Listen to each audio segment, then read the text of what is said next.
Go to the cloud. This meeting is being recorded. Loud. Okay, so my name's Mara, for those of you that have not met me yet. I'm sharing my screen so you guys can see everything. I haven't really had a lot of appraisal issues, and we're not appraisers. So when we run comps, we're running comps for a couple different clients, either for buyer side or from the seller side. So it really depends on what hat you're wearing at that time. We can start from a listing standpoint, and then we can transition into it from a buyer standpoint, because they all think about different things and they worry about different things. In the end, we want to appraise. So I remind my clients I'm not an appraiser. My job is to look and see what's out there and to get as close as I can to the appraiser's value, and then work with the appraiser, especially on the listing side. So the first thing I do is I will get the map grid number, and this one is U42. If you do not have that grid number for your listing, maybe it's a brand new listing that's never been listed. I'm going to have one soon. Then I have to pull up. There's a couple different ways you can cheat. You can pull up the other houses in the neighborhood, or you can pull up the area and grid map from MLS, and they have the area and grid map. I believe we have that in SharePoint, or I can email it out to everybody. But the area and grid map will tell you where that house is located, and then the grid. An appraiser will take 3-4 comps. They're looking at actives, pendings, and closed, one of each, and that's what they're looking at. And I don't want to get super crazy with my comps. In MLS, less is better. So this house, I'm looking at the square footage. So it's 2,800. So square feet, I'm going to go 100 below and 100 up. I'm going to round. Single story. Does it have a pool or no pool? And again, the grid. I'm not worried about bedrooms. I'm not worried about the garage right now. I'm not worried about, and depending on the comps, I may need to take the pool stuff out. An appraiser will give you about anywhere from 15 to 20 grand for pool. An appraiser will give you about 5 grand for an extra bedroom or garage. So just a heads up. The full garage is probably about 10 grand. So from there, I'm going to go into my quick search. What was the grid number? Because I already forgot it. You guys are muted. U42. Okay, thanks. Sorry, by the way, I'm dyslexic, so I don't remember numbers very well. So when we're doing comps, we're going to go down, and you're going to take your shift. You're going to hold your shift key down, and you're going to take your down arrow, and you're going to go actives. You're going to go all the way coming soons, the pendings, under contracts, and you're going to go to closed. And if you need to change this, mine's set up a little differently probably than some of you. As we start going down, you might be able to need, or may need to make changes to your MLS. The date ranges, I will only go back 90 days. If I don't find comps, that's when I'll start to play with it. I'll go 120 days. I may go a little farther out. If we have a very specific property, it has land, maybe it's horses, a basement, guest casita, that's when you want to try and find like properties, okay? And that's important. But right now, I don't have to worry about the lot size so much. My closing, I'm going to change this and go to 90. This is important, dwelling type. It's a single family home. I don't want to comp out to condos or townhomes. If I had a condo or a townhome, I'm only going to comp out to other condos or townhomes. And In the happy world, when we have a lot more properties to choose from, I can get even more specific if it's a townhome versus a condo or patio home. I have my grid in here. Now my square feet. So I'm going to go 2,700 and I'm going to go to about 2,950. It's a 1-bedroom. This is important. 1 stories make more money than 2 stories. Even though you may be dealing with a 2-story that's larger, they're cheaper to build. They go ground up and it's all wood. So price per square foot is usually cheaper on a 2-story. So I don't want to compare a single story to a 2-story. If you have a basement, you have to be very careful because as I'm putting this in here, I'm relying on the listing agents to have all of their information correct. So max, I'm going to do 1 level. When there was a lot more comps in the area too, when we had a lot more going on, you may not be doing the area and grid. You may actually narrow it down to the subdivision.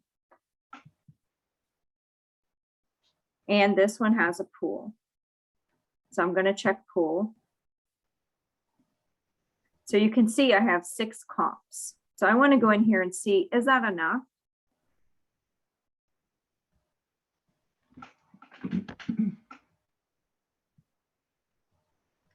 And before I listed it, I looked at the new builds in the area. I looked within the subdivision, and I really didn't like the comps that they had in the subdivision. So from there, I went out into the area and grid. The other thing that comes into play is upgrades, if you can get into the house. When you're taking a listing, you can't always go into the house right away. So you might be doing an estimated CMA till you can actually go inside. And then from there, I'll say, hey, I'll get you some formal numbers now that I've been in and I can compare it to other properties because that really makes a difference. The appraisers do like it when when the owner replaces flooring, countertops, cabinets, roofing, water heater, AC unit, those kinds of things. So clients will even reach out to me and ask, hey, I'm thinking about doing this. Is this going to help me? Well, it may not bring value to your house, but it may help your house sell faster. When we have a house with a lot of upgrades, I can show you what we do and how to help the appraisers out. But right now, we're just looking at the numbers. So I can see right now, I'm the only one that was on the market in there if I'm looking at the square footage. And I could go down or up a little bit too if I want to see what's really going on. If I pull in the neighborhood, it'll tell me price per square feet, what's really happening in that area too. You don't want to be the diamond in the coal because you're going to have issues. And it depends on your seller's time frame. How quickly do they need to sell? How quickly do they need an offer? And how much money do they need to get? The next one you can see is 675, 666, 713. So this guy is actually in our same neighborhood, but it's not as nice as mine. And I could look at the pictures and compare it. Then I start looking around. We have other properties in here for 730. But if I go back just a little bit more, I get a couple more comps.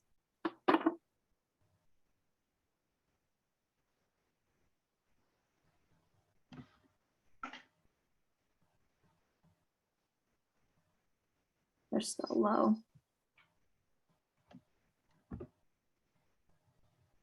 So I think if I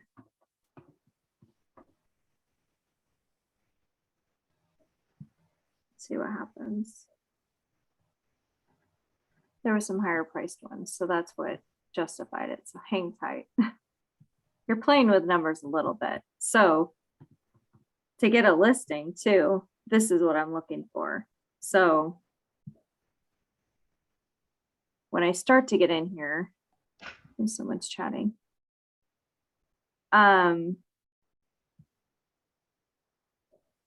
$765. Now this one closed and it's 2,900 square feet. So this is fun as you start to look at some of these and do a comparison. I can find out price-wise where we should be at. And there were some others when I was doing comps on this property that were really comparable to this house and to justify our list price. So we listed at $769. My next up and always my go-to is Monsoon. So I'm going to copy the address, open my Monsoon. Monsoon is so important because if someone is selling property without an agent, you're going to find it in the tax records. And so if an appraiser doesn't like what they're finding on MLS, their next stop is the tax records. And let me get over here, pull it up. The tax records, you can also verify that the square footage is accurate, who the homeowner is, the garage space, you know, what's going on with this home.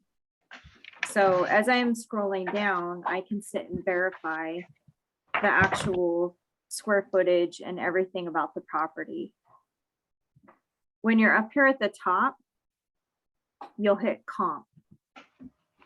And the tax records are not as accurate because they're not looking at the upgrades and taking into everything into account like we do. But over here on the right, I can change 3 months, 6 months. It gives me an idea of what's going on in the area. And then I can change my location, 1 mile radius, 2 mile radius, and then hit your apply criteria. And it's going to tell me. So on the high, 765. Average is about 720. That's 1 mile. If I do 2 miles, it's jumping up. Now the highs are in the 800s.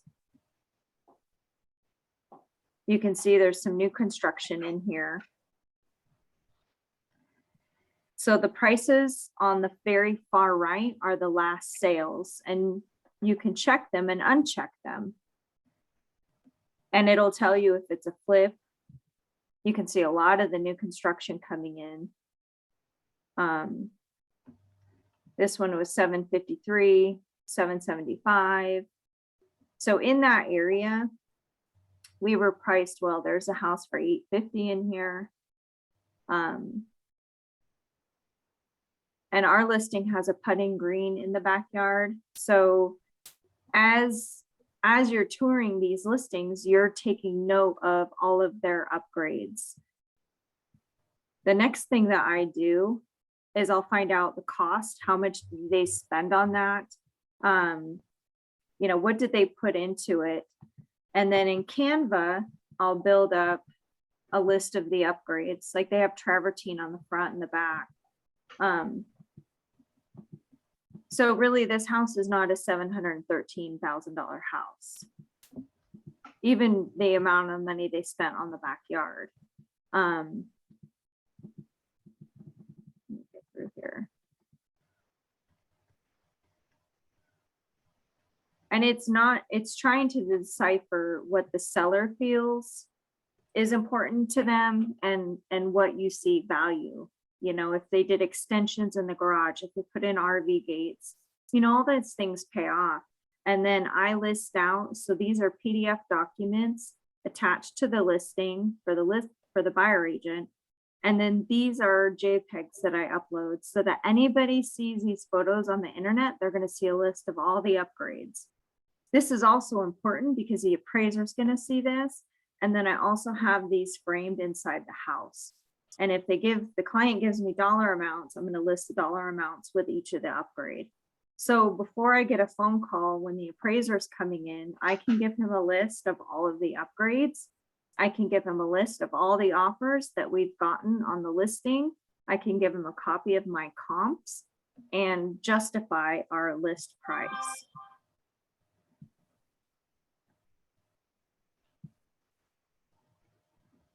So this just talks about everything that they've done to this house.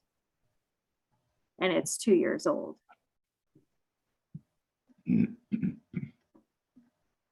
So again, running comps is not perfect, but you should be in line with the appraiser so that you're not having appraisal issues, or the appraiser will reach out to you on a listing side and say, hey, help me out here. Their intention isn't to ruin the deal. So they want to work with you. And just to let you guys know, we've got 6 offers on this listing, and all over list or at list, escalation clauses, and the one we went with waived their appraisal. And they're putting so much money down, they don't even have to get an appraisal. So in the neighborhood, if you were to run comps, I'm pushing the price, but outside of the neighborhood, I'm in line with the new homes and some of the other properties that are selling. If you have no homes as competition, you need to know what those are selling for. It's so important. And not the base price. You need to know all the upgrades, and if there's a pool, how much the new build would put in the pool. So it's usually, those are comps the appraisers will use too. If you're a really old home, you can't compare new homes to that unless it's been really remodeled. And then save your receipts and list everything out. Do you guys have any questions so far? You're all quiet. Okay, let's say Mara, go ahead. can you hear me? The upgrades, how did you do that? The upgrade So pages. I make those in Canva. So Canva is the free marketing website that you can sit and do designs. And it's a template, a flyer template that I've made. And so anytime I have a listing, then I go in here, add the address. I go and get frames from Walmart or Target, black frames, and I put them in the house. But this is all done in Canva. Okay. So let's just say we're happy. I'm gonna, at the checkbox up here on the left, I'm gonna check that. So it's checking all these properties, 16 properties. But I'm gonna remove some because I don't like all of them. I'm gonna remove this guy and this guy. And I'm gonna remove number 5 and number 6 because they're all low price. In our market is moving so fast. It's super hard because we don't have a lot of comps and inventory, but yet 3 or 4 months, that's so old. It's sad, but the prices are going up. So if I'm happy with everybody else in here, then my next step is I'm going to hit the CMA button up here on the right.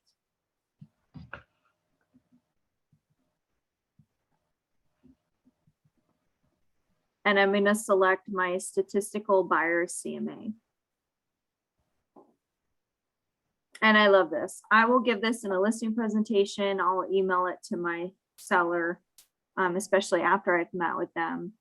And this will also look like it from a buyer standpoint. So from a seller standpoint, my conversation is with them, if we're pushing the price to, what kind of offers are we looking to get? And what kind of issues I may have with an appraiser. And if I set it up with my seller properly, they know that we're reaching or they want to list comfortably. So you can see this is up here at the top. Closed overall, the average in that area is 715 and the high is 749. And then over on the right, it'll tell me days on market. So when I scroll down, I can look at all the closed, the actives, the pendings. When I'm taking a listing, my competition are the actives and the ones pending UCB. You can also reach out to some of those listing agents and ask them. They may not tell you, how are you doing on your contract? Did you guys get over list? When are you closing? I'm getting ready to take a property in this area, listing. And some agents will help you out because we're just doing the best we can and we want the best for the area. So I think this is a good indication you can get over to the seller so that they can say, you know, separating them from emotional that they love their house versus we have numbers to support a list price and you have upgrades, or maybe you don't have upgrades, but we have numbers to support, you know, what we're looking for. If you're having a hard time finding comps, you can look at some of the houses in the area, and that's where you start taking into account, okay, we've got this, this, this. So our house is probably worth an extra maybe 20,000 more than the other property. You know, ask for help. From a buyer's standpoint, it's a little different because buyers are trying to get under contract and they don't want to have appraisal issues either. You know, because the sellers may be difficult to deal with, or you don't want to lose the house or cancel. So you kind of go through a similar process. Let's see. Do you guys have a property you want to run comps on? Mara, Anything? I have a question about a listing I have coming up. Mm-hmm. So what if you have something unique in the property, can that hurt or help you if it's, or is it because it seems like it's specific to a certain person? It depends. What are you talking about? So the house, I mean, it's a good sized lot. It's in an older area in Glendale. Mhm. It's 10,000 square feet. It has a worker's garage, which is an addition to the 2-car garage. It has a full bar in the sunroom, but then the master bedroom is like 2 rooms. And in the Hmm. second room, there's a fireplace and a huge above ground tub, which is considered the bathroom tub, but it looks like a hot tub. So those features you're listing are unique features. Those would be, you've got to market them and take really good photos, have a professional take photos. Those necessarily aren't going to provide value. So you're going to want to run comps on the area and the grid and see what's going on for that price per square feet. Okay. Yeah, I The did that. workshop, if buyers are looking for workshops, that's gonna show up in people's searches. I mean, you can't, it's hit or miss with a bar. You know, some photos I don't always put up if we're gonna speak frankly. With the listings, your job is to be a marketing person. So your job is to get people interested in the marketing piece and get them into that property. So I don't put photos of closets up. I think it's ugly unless it's a big, massive, beautiful closet so people can see the storage. You have to be choosy and selective of what you're putting up because you don't want people to get the photos and go, man, those rooms look small, or, oh, I don't like that. I'm not going to go check that out. So you can talk about features and do some fun marketing with it, or maybe do a video. A video might help if people are doing a walkthrough, especially if you have a unique property. And sometimes a coat of paint helps. Some people may not like the older features, or some people are going to say, hey, you know what? We've got to come in here and put 30 grand into this property. So we're going to ding you on price. It can be hit or miss. Yeah. But what you're explaining is not like it's improving the property per se. Yeah, I did the comps in that area and I'm pretty confident on the price. So, I obviously I just let her know that these things aren't really going to add value. It's just Yeah, we're particular hoping to, it'll sell. yeah, because Yeah. it's not a high turnover in that area as Right. well. So, It's different if someone were to actually build a workshop. Like we'll find properties that are on an acre, 2 acres of property, and they have a giant RV garage or a giant workshop. And it's got HVAC, maybe a bathroom in there, or maybe they're working on vehicles. And so it has equipment in that. There's value in there. And you can push your price a little bit on that. And justify it. Appraisers, the issue we run into is appraisers won't give value for solar panels. They do not like casitas if they're detached. You have got to really fight with your appraiser on that. And it depends on what's in the guest casita, if they'll count it. And then a lot of them have issues with basements, believe it or not. So you could have a property that says it's 4,000 square feet and the appraiser only gives you 3,000. So that affects your price. It really does. Having the conversations with your client to prepare them and say, I'm running comps. This is what I think the market, and look at your monsoon tax records. And I'm just going to tell you right now, all of you should be going on Zillow, because that's the first place someone is going on Zillow to look up the price. Whether they're selling or buying, that's where they're going. Our numbers should come in higher than Zillow because Zillow went through a lawsuit years ago.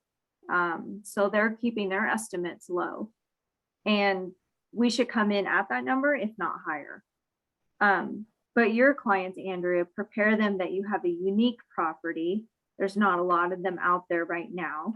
And so you're looking for specific buyers that like this type of a home. And that's all you have to explain.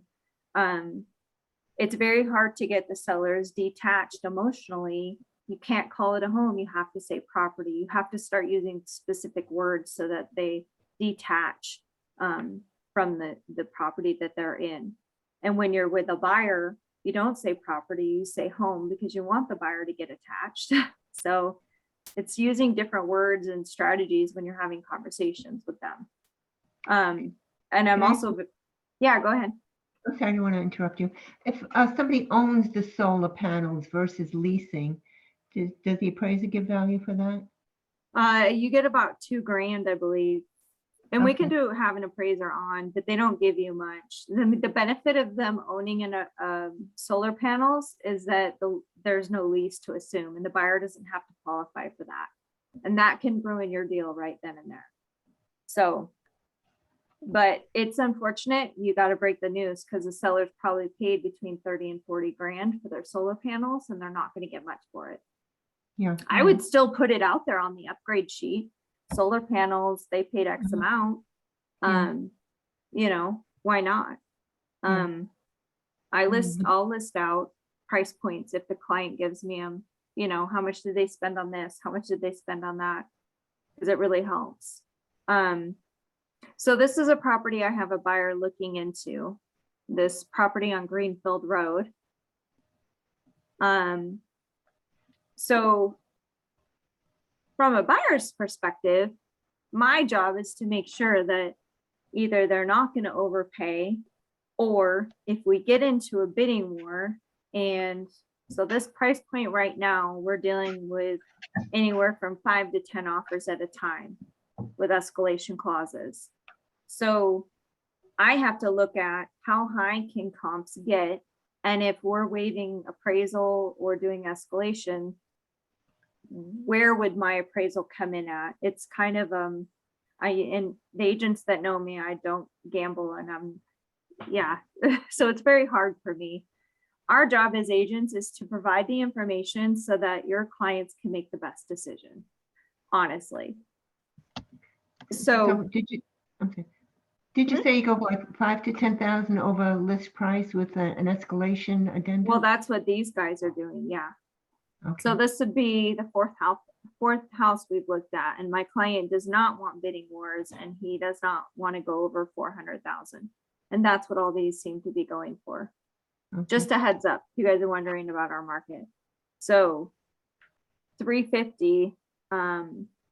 So let's run comps on this guy. It's an R40. So this is interesting. Okay. It's a townhouse. It's a 2-story and a garage. So when you're running comps, these are actually very, very important because you don't want to throw in properties that don't have garages. And I need to make sure that I'm not running against 55 plus communities because they comp out completely different. So when we change our CMA up here, you're going to see me pull in those fields. So it's got a community pool. And sometimes in certain areas, the communities, their price per square feet goes higher because the community features are even better.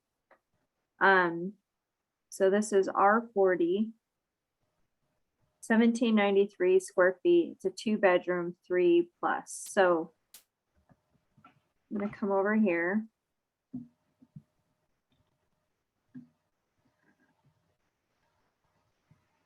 Dwelling type, we're going to do townhome. I'm going to go into my grid so I don't forget it. It's R40.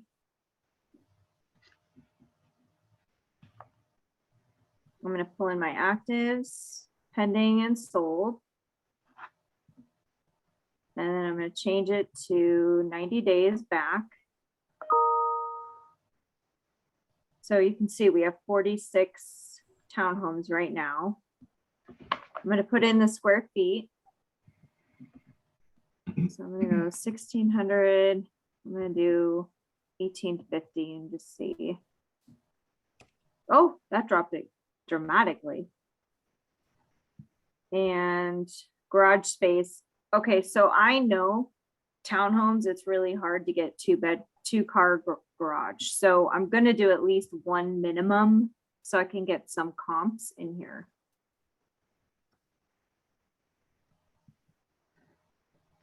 Special listing conditions. I'm going to go down here to age not, change it to no to not. I don't want to pull in any 55 plus. 55 plus communities pull a higher price per square foot. So it already changed the number. So it was pulling in an active adult community in there. 2 comps, that's not enough for me. So I'm going to have to change my closing dates and go back 120 and see.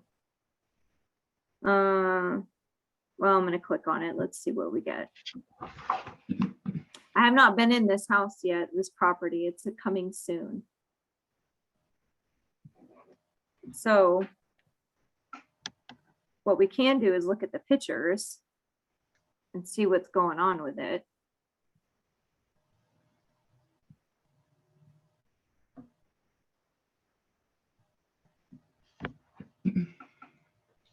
It's not bad.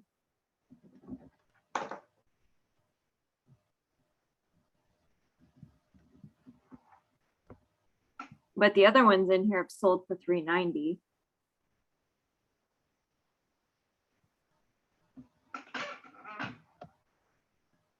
And it's smaller, 1,600 square feet. Granite, appliances.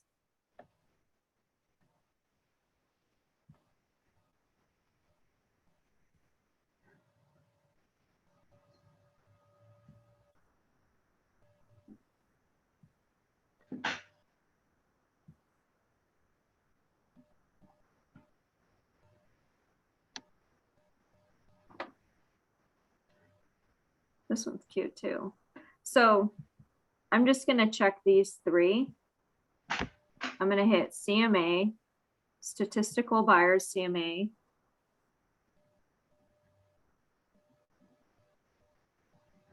Now, what do you guys think? Price per square feet, like what do you guys see and what would you guys do with a buyer?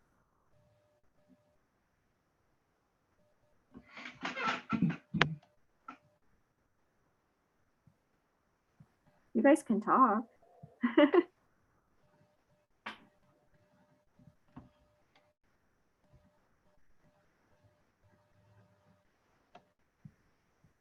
To me, this tells me that they are looking for bidding wars. This property is not going to go for 350. It'll go for quite a bit higher. They should have listed it for higher. If I jump over here, I can double check and read. Sometimes they'll tell me townhomes and condos, any specific rules, any new loans. I may need to check with our lender to make sure we can actually do a loan in this community, number one. And then I'm not sure why they listed low, just to get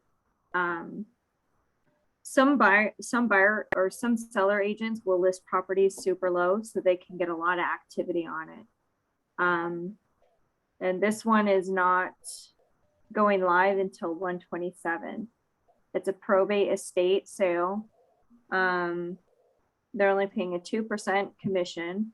So thank you, Sean. I know Sean. But this property isn't going to go for 350. I can look at comps. Granted, the other ones were really upgraded. They had probably new flooring. They had granite, new paint. But granite's like 7-10 grand, maybe a little more right now. It's really not in that bad of condition. I haven't been in it yet. I don't know if they smoked. I don't know if there's pet urine in there. So that's the problem about not being in properties and running comps. I don't know if there's water damage in there. One property I went into over the weekend, you could literally see the water damage, and they were on their third buyer and the seller wasn't fixing it. So I have to prepare my buyer because he wants to see this one of, look, I know you see a list price of 350, but it's not going to go for that. It's going to go for higher, and comps and appraiser will support that. If it goes higher than 390, 395, then the appraiser may have issues because this one is not upgraded as nice as the other ones. So the appraiser could ding you on that. So the seller, if the prices get that high, the seller could be looking for a buyer that's either cash or that's willing to waive their appraisal contingency or pay the difference between their appraisal and the purchase dollar amount. That's another option. But again, my job, yeah, Jen? Question. When you are with buyers and you're taking them around and you know what properties they want to see, you don't do CMAs before you take them, right? I really don't. You just kind of know, like you're saying, you know that's going to be higher than 350. Yeah. Okay. And the more you're out with your buyer and you're looking at houses in this, they're all looking at the similar square footage, probably similar areas. You can get a feel for if a house is listed lower than what it should be, or if they're pushing the price. This one could have been listed at 415 and we would have saw that and gone, wait, why is it listed at 415 when the other one's closed at 395 and they had upgrades? Then I'm saying this one's overpriced, but this is a different discussion right now. So anytime I have a buyer, if they like a property, I'll say, hey, whichever one you like, I'll do comps on. Doesn't mean we have to make an offer, but I want them to see what's going on in the area. And then it gives us an idea of if they are thinking about offering, what we need to do and what's our strategy, and try and talk to the listing agent. So this guy, again, we can go into Monsoon and we can run comps, comparables.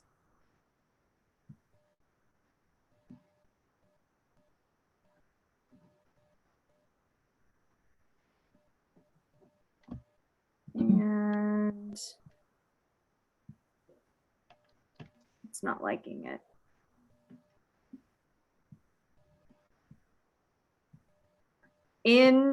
So Monsoon, you can bring in other fields and run with pools. You can run lot size, especially if you have a property an acre or more. I love using Monsoon. So let's see.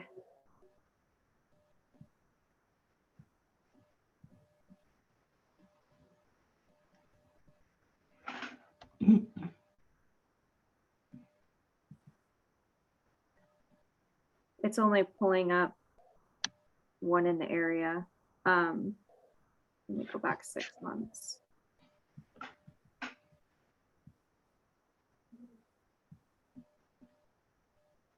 So we're in line. But again, Monsoon doesn't know the upgrades. So, you know, it's saying average wise, they listed this property really low. Even though it needed updating, it didn't need to be listed at 350. So that tells you that they're playing games and they're looking to get multiple offers. And in fact, I probably need to let my client know tonight that, oh, by the way, it says coming soon for 127. They're probably already gotten offers and they probably are going to go under contract before they even go live. So that frustrates your client even more.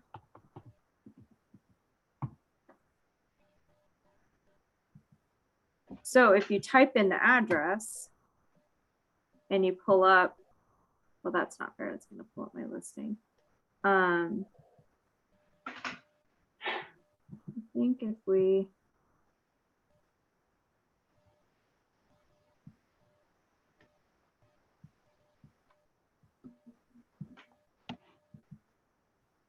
before I go on a listing appointment, I always am in Zillow to see what they're looking at because they know more than you.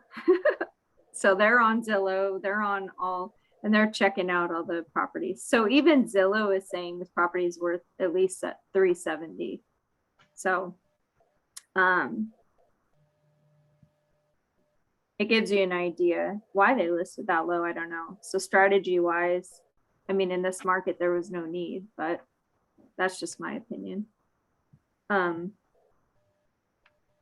So CMAs are not difficult. It's just keep it simple and then you try and guess.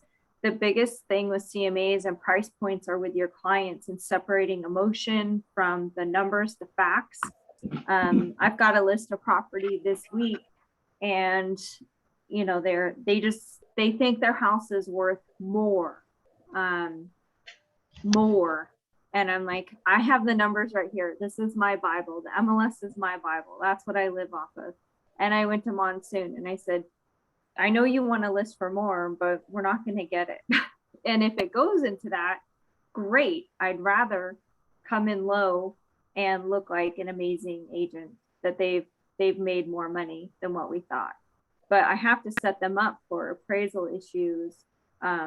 I have to prepare them that if we list too high, no one's going to come see the property either. Even though we have low inventory, people are still running comps. So, you know, the client that I have, they're like, well, our property down the street sold for this. And I'm like, well, what did they have that you don't, you know? Or we got the house appraised a year ago and it was higher, you know, than Zillow. And I go, well, that was a year ago. Like, so clients bring up Zillow. You have to be knowledgeable of what they're all looking at. Zillow helps us because anytime we're running comps, we look better than Zillow. So I don't let agents intimidate me over Zillow. I think they actually help you. If your clients are in a tough situation, you can even do some iBuyer cash offers. But running comps, I keep it really simple. And let me pull up my email just so you guys can see it.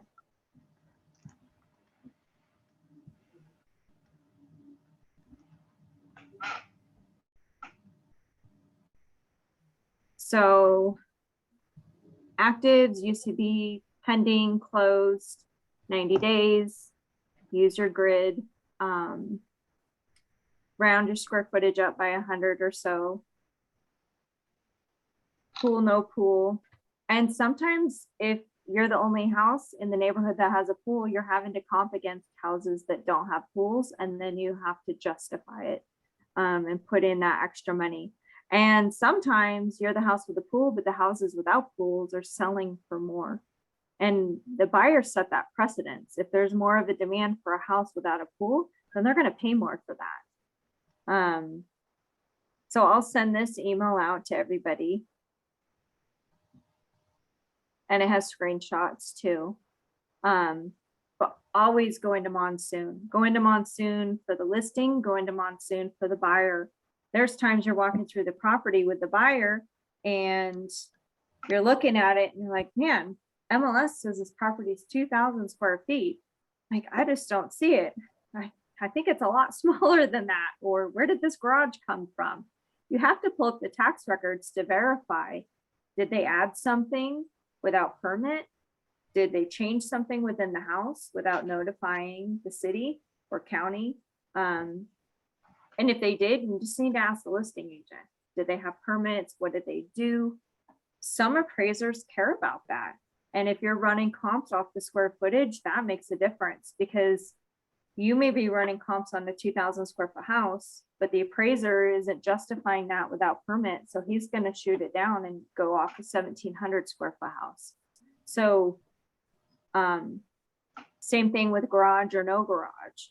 And that also falls into the home insurance. So always do your due diligence. And if you can't do it when you're making the offer, that's what the inspection time period's for also, to really verify square footage or rooms or permits. Do you guys have questions?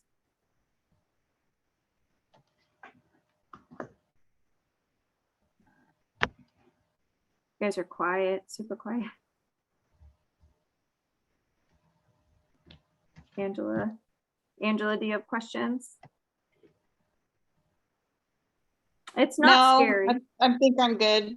Thank Okay. you. This was really great. Just really good advice for me to start with. So I really appreciate it. Yeah. And the agents will email me or text me and say, hey, can you run comps on this property? This is kind of what I'm thinking about listing at. What do you think? And so if we help each other out, then it's a win-win too. You know,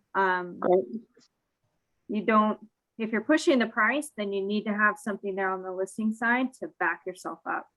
I got some low offers on that one listing that I showed you guys, Raven, the first one, and he had a contingency. And I talked to that agent. I said, if you're submitting an offer with a contingency, and I think King remembers that, I'm like, if you have a contingency right now in this market, you want to be a really good offer. And he listed lower than he gave me an offer for lower than the 713 price. I was like, what are you doing? And you have a contingency. So he wasn't serious. And, you know, I told my clients, I go, just hang in there. It's going to be fine. Like, I was confident in what we were doing, and so were they. They listed with me. So, you have your other clients that are money hungry and they're like, but I want this, this, this. And I'm like, I would love to list your house for 500, but I don't have numbers to support that. So even if someone were to give us an offer for that, we're not going to appraise. And then I'm going to piss everybody off. The seller is going to have to reduce their prices. And if they don't want to, then I lose a buyer. And then I'm days on market and I'm going to have to do a price adjustment, or they're going to relist with somebody else. So it's a very fine tiptoe line of showing them the numbers, and I'll email them from Monsoon also the numbers I'm seeing, and it gives them justification because everybody has access to the tax records. So everybody can see that. There are times too, even with my CMA, I will email over all those properties that we had listed in MLS. And I will email those to my client so they get the CMA and they get the property list, and say, I want you to really look at these photos of each property we're looking at, because this is competition on a listing side. And I need you to look at their price and their property and look at yours. And that really helps too, because they're like, oh, I get it. Okay. You know, they're emotionally vested in that property. They've lived there. Maybe they've changed it, or their kids have grown up in that house and they just want it. And I'm like, well, it's not the best, or it is the best, but that still doesn't justify listing your house $100,000 over everyone else. So, Mara? yeah. Do you email that to them after you've met them with your CMA? Yeah, I do. Mm-hmm. Yeah, okay. It really helps to go on the property. And that's why Not- even if you, Not before though, right? Not before. no, I'll do a CMA and that's for me, and Yeah. bring it in the listing presentation. Yeah. but I always tell them that's an estimate because I haven't been in the home. And I'll even joke and say, hey, I don't know if you've let your dog run around and peed all over the floor, and they just get a good laugh. And I'm like, well, I just don't know. You'd be surprised what I've walked into. And it kind of lightens the mood a little bit. And part of the listing presentation is I'm making them walk around the house and I'm filling out the listing forms right there too.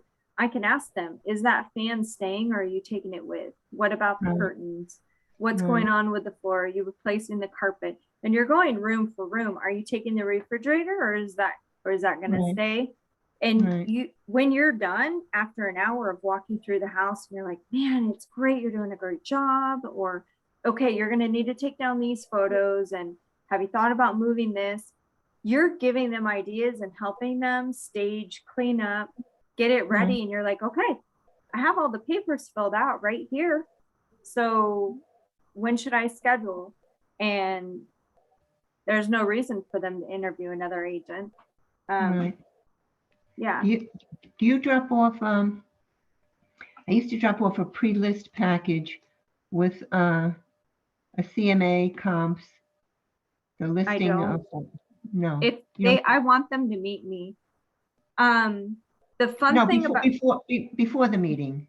I No? don't, Yeah. Again, I want them to meet me. A buyer I love because buyers you can spend time with and build up rapport and the relationship, showing the properties, getting to know them and talking to them.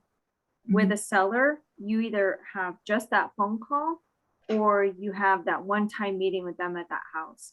And so that's the time to build that reputation and build that trust and say, oh, you need this, let me get that person over to you and be that resource for them and talk to them. I'm trying to figure out how to connect. Like, oh, I have kids, you have kids. I love your dog. I love your cat. Maybe I don't like cats. They don't need to know that. I'm, and you always bring like a plant or something, you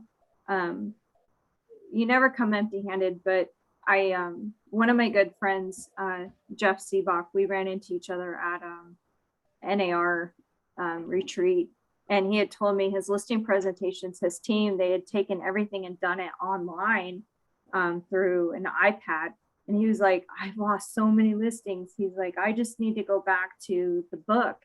I was like, I'm glad you shared that because I never transitioned over into the iPad stuff. I always kept it in a binder, and you can leave the binder there with them, but the binder in the listing presentation is information for them on how to list, but it's also your resume. So the CMA is in there, but I'm going to send them a final one and how quickly we can list, how quickly we think it's going to sell. I really try not to talk about multiple offers because in this market right now, you don't know which you're going to get. But you get the listing before you do that. You get the listing when you're there, right? Yeah, that's the end game. The one time I you- went to a listing presentation and I did not bring a camera or a lockbox and papers, and they were ready to sign with me right then and there. And that was that was a learning lesson for me because I was like, oh crap, they're ready to go. I did such a good job. And then I was like, okay, well, I'm going to have to come back and do the key and schedule photos. And I'm sorry. So now it's always be prepared, bring everything and have it in your car. They don't need to see it, but your clipboard could have all the listing paperwork right then and there. And you're taking, that's your notes. Right. Maybe depending on how the conversation goes, they're not signing it, but you can leave the paperwork for them. Or if they have to sign remotely, then obviously I wouldn't give them the paperwork remotely. But yeah, it's, you want that hour and you want them talking about the house. You want them connecting with you. Right. You're listing everything about it. They don't want to go through that again with another agent. So honestly, you bring a plant or flowers or something like that. Yeah. Okay. Depending on if you know they drink, you can bring a bottle of wine. I mean, you got to be careful. You don't know people's religious things. But CMAs, you guys don't have to sweat too hard over it. I mean, if you keep it basic, this is pretty much what an appraiser looks at. An appraiser has their own software though, and they're plugging everything into that software and it's shooting out numbers. So Oh, thanks, Katie. She's like, Mara, I gotta run. So the sorry, I just lost my train of thought. The appraiser? Yeah, the appraiser, they will talk with you. They talk to the listing agent because they need to get access to the house. They're really not our enemy. They're helping us. They're trying to help us out. They don't want to ruin a deal. And the problem is you could order 3 different appraisers and they'll all come in with different numbers. So it is a luck of the draw. And that's why if you tell your clients, look, my CMA is an estimate. I'm showing you what's going on in the area, the tax records. So we're hoping to get a good appraiser and then it'll be okay. Well, the Raven property, we picked the best offer because they did a 5-day inspection period and they waived their appraisal. So I didn't even have to worry about that. Mhm. You take risks during the inspection period, but those neighbors are going to be super happy that I just pushed the numbers in their straight neighborhood. So Hey, Mara, hopefully they'll list. hey, Hey, Mara. Kathy. Hi, I have a question. Yeah. Have you used the RPR app for CMAs, and is it accurate? No. And I won't use it for a CMA. I will put part of the RPR in my listing presentation because I love the other statistics. And if you have a client that's moving in or an investor, those statistics in the schools are great. But the RPR, it's horrible. Yeah, I won't even touch it. And I'm old school too, but MLS, that is literally our Bible. And the tax records, that is, you can see the new builds are showing up. You can see if someone sold without an agent, it's all right there. Okay. The appraisers will not compare. They won't take a flip into account unless you really push them. They'll do traditional sales with traditional sales, kind of like in the other older days when we were in short sales and REOs. They wouldn't take the short sales and compare those to a traditional sale. So it's it probably just depends on really the property and how much was really done. But again, I try and list it all out. The more information the appraiser and even the buyers get, I think is good. If there's documents supporting the remodel, receipts, you want that, plus full disclosure. But I gotta be careful because Lisa's on the phone, but I put those upgrades on the photos in there so that is out there because the internet is freaking fabulous, you guys. I can get people looking at my listing all over the US, Canada. I mean, it can get emailed to other countries. So when we put it in MLS, it's going to so many other websites that the more photos, the more marketing I can get on there that helps that listing out, the better. Then they want to come in or they're going to submit offers. So depending on your hat.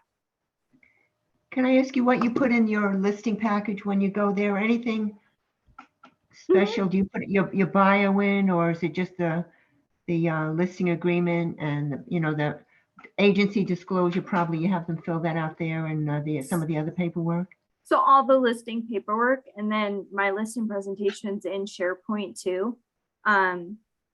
Some of the RPR, I like the neighborhood reports, but my listing presentation has testimonials. It talks about not overpricing. It talks about the market, talks about where buyers come from. Most of them are the internet, and open houses. You got to find out, if they want that. But the listing presentation, it's the price. So they're worried and wanting the price, and then they want a professional agent that knows what they're doing. So if I can spend some time with them for them to get to know me, that builds that confidence also. Mhm. And sometimes we're just throwing something out there, and if they're really adamant on price, it's up to you if you want to take that listing or not. It is really your decision. To get a listing and have it and market it and to get leads off of it, sure. to have an overpriced listing, if you're not going to run it properly, I'll tell my clients if it's overpriced, then we've got to do a price reduction within a week or 2 weeks. Within that first week, if you're not getting showings, it's overpriced. Right. So I had listings when it took us 6 months to sell listings. So, and Lisa's on here, she knows too, she can talk about that. But if your clients are willing to push prices, then you have to set them up for the expectation of what if scenarios. So, and it also depends on the buyer that you get into contract with. FHA and VA could be really strict. Conventional, not so much. So, Andrea, too, your listing, make sure it's going to be, it could be approved for FHA or VA. It may not. You may only be able to work with conventional or cash clients. So, anything else? Did I go too fast or are you guys good? No, it's good.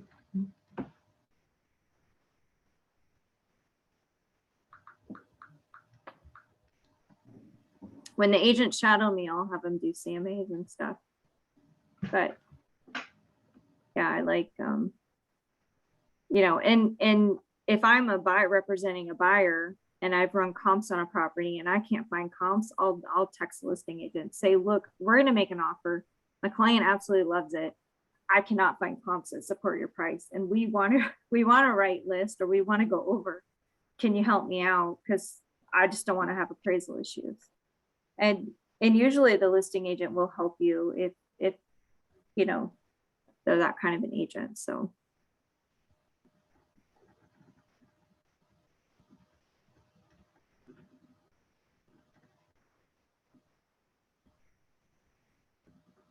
anything else, you guys? No, I'm Nick is quiet too. You guys are all quiet, man. Good job, Mara. Lots of great Thanks. Do you have other questions, Jen? No, I'm good. I will, you know, I will when I have a list. You You'll be have a listing coming up. You guys on here should all tell everybody about your listings coming up. Is Andrea still on here? Or did she get off? She got off, I think. And Jen's got a possible one up in New River. So that'll be a cute one. It's got an acre of land. Do you guys know where to find the acreage of land and everything where? in MLS? So if I go No. down in here, I can type in land. Oh, right, yeah, I can do lot. I would do lot. yeah. So lot acreage, I can do a minimum 1. I can do 2. Yeah.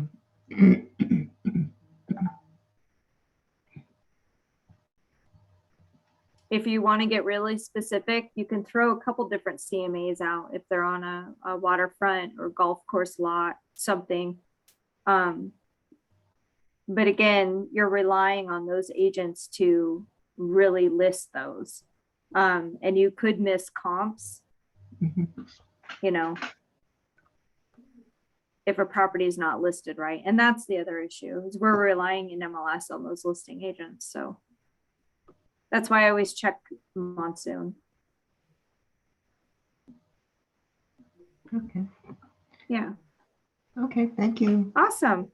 Well, Thank you you. guys know how to get a hold of me. I'll shoot an email out to everybody, and CMAs are not that scary, but you know, if you keep it within the area and grid, some people do an area map and you just, that doesn't work right all the time. So, I mean, I've always followed this and I really don't have a lot of appraisal issues. I really don't. Lisa would know. I think I've had less than 5 maybe, if that. So yeah. Yeah. Okay. Okay, thank you, bye-bye. Yeah. Thank Thanks, you, Mara. guys. Okay, let us know if you guys want other classes or anything coming up, anything to go over. If you guys are running into some issues, we can kind of cover it too, okay? Okay, thank you, Okay. Have a good day. thank you, Okay. Bye. bye-bye.